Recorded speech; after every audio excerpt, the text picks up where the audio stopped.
নমস্কার বন্ধুরা, গানে গানে রান্নার ইউটিউব চ্যানেলে সবাইকে স্বাগত। আর আমি আজকে দেখাবো এই ধরনের একটা রেসিপি। কাঁকরোল আপনারা অনেক রকমভাবে খেয়েছেন, তো আমি কাঁকরোলের এই রেসিপিটা দেখাবো একদম নতুনভাবে। দেখুন, এই রকমভাবে একটা কাঁকরোলের রেসিপি দেখাবো, আর আপনারা আমার সাথে থাকুন আর দেখতে থাকুন আমি কাঁকরোলের রেসিপিটা কীভাবে বানাচ্ছি। দেখুন, চলুন শুরু করি আজকের এই কাঁকরোলের রেসিপি। বন্ধুরা, তো প্রথমে আমি কাঁকরোলটা কেটে নেব। কাঁকরোলটা কীভাবে কাটবো? কাঁকরোলের উপরের এই যে ছোটো ছোটো বিটগুলো আছে, এই বিটগুলোকে আমি অল্প অল্প করে এইভাবে চেঁচে দেবো। অল্প অল্প করে, বেশি না।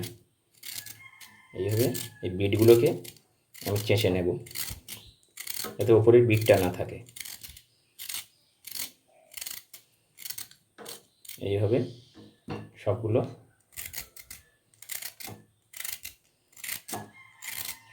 এইভাবে করে নিতে হবে।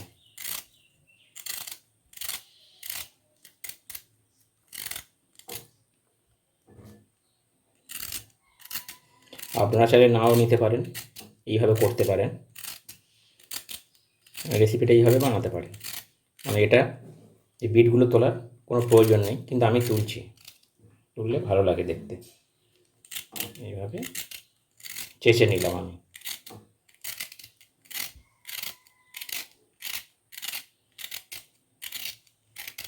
এভাবে চেঁচে নিলাম, আমার মোটামুটি সবগুলো হয়ে গেল।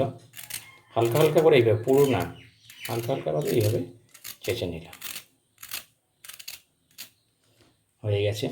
তো আমি এখন এগুলো কেটে নেব, সাইজ করে কেটে নেব।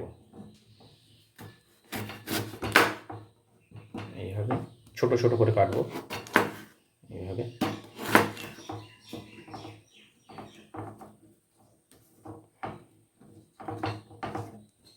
একদম টুকরো টুকরো করে কেটে নেব, একই সাইজে এইভাবে কেটে নিতে হবে। এভাবে আমি সব কেটে নেব এইভাবে।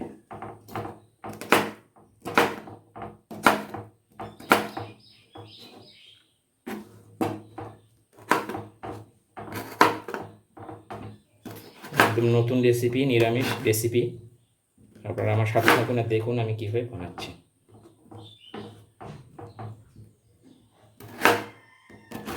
কাঁকরোল তো বিভিন্ন রকমভাবে খাওয়া যায়, যে যেমন ভাজা করে খেতে পারেন, অনেক রকম রেসিপি আছে কাঁকরোলের। তো আমি একটু নতুনভাবে বানাবো, আপনারা দেখুন। আমার সবগুলো কাটা হয়ে গেল।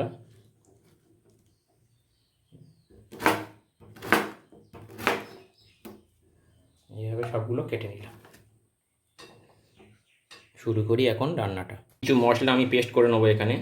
তো দেব কাঁচা লঙ্কা, কয়েকটা কাঁচা লঙ্কা দিলাম নারকেল কুড়িয়ে রেখেছিলাম, সেটা দিয়ে দিলাম পোস্ত দিলাম সর্ষে। এইগুলো আমি এখন সবগুলো পেস্ট করে নেব। মশলাটা পেস্ট করে নিয়েছি এখানে। শুরু করি রান্নাটা। কড়া বসিয়ে দিয়েছি, কড়া গরম হয়ে গেছে। আমি এখন তেল দেবো পরিমাণ মতো। বেশি তেল দেবো না, আমি অল্প তেলে রান্না করব পুরো রান্নাটা। তেল বেশি খাওয়া কিন্তু শরীরের জন্য খুবই ক্ষতি।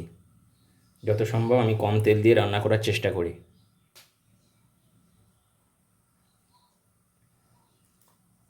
তেল গরম হয়েছে, আমি দেবো এখন অল্প করে কালো জিরে দিলাম।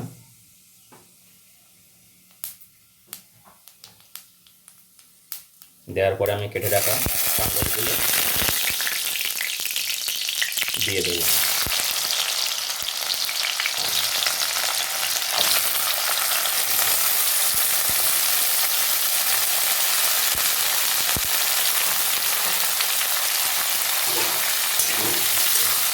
কাঁকরোলগুলো ভালো করে ভাজতে হবে, খুব ভালো করে ভাজতে হবে। দেবো একটু অল্প করে হলুদ দিলাম।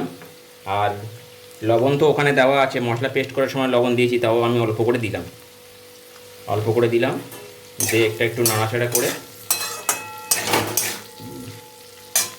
আমি দেবো এখন দেবো টমেটো পেস্ট করেছিলাম, টমেটো পেস্টটা দিয়ে দেবো।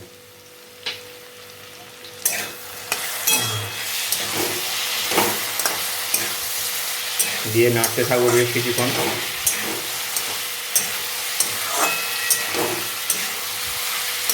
এই রেসিপিটা নিরামিষ রেসিপি, খেতেও খুব দারুণ লাগে। রুটির সাথে খেতে পারেন এবং ভাতের সাথেও খাওয়া যায়, পরোটা, রুটি, ভাত, খুব দারুণ লাগে। এখন আমি দেব পেস্ট করে রাখা সব নারকেল, সর্ষে, পোস্ত, কাঁচা লঙ্কা, ধনেপাতা, এটা আমি সব পেস্ট করে রেখেছি, সেটা আমি পুরোটাই দিয়ে দিলাম। পুরোটাই দিয়ে দিলাম, দিয়ে ভালো করে নাড়তে হবে।